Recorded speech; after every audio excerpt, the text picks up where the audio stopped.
bizlar farishtalardan vahiyni eshitib olish uchun osmonga daxldor bo'lgan edik.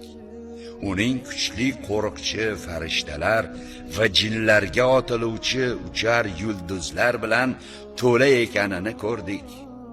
Biz ilgari undan osmondagi ba'zi joylarga farishtalar so'zlarini eshitib olish uchun o'tirib olar edik.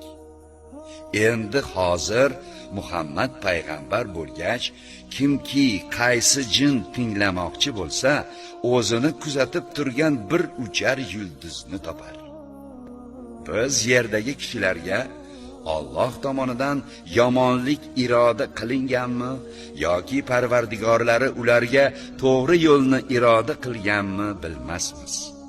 Albatta bizning oramizda yaxshilar ham bor va shuningdek oramizda undan beriroqlar ham, yomonlar ham bordir. Biz bundan ilgari turli tuman yo'llarda edik.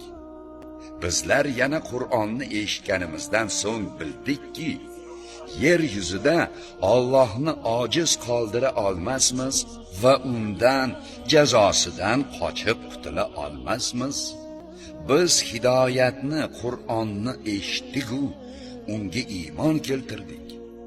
Bas kimki Parvardigoriga iymon keltirsa, demak u yaxshiliklarning kamayib qolishidan ham, yomonliklarning ortib ketishidan ham xavfi bo'lmas. Oramizda musulmonlar ham bor, shuningdek oramizda yo'ldan ozganlar ham bordir. Bas kimki musulmon bo'lsa, demak aynan o'shalar to'g'ri yo'lni maqsad qilib olibdilar. Ammo yo'ldan ozganlarga esa bas ular jahannamga o'tin bo'luvchi kimsalardir.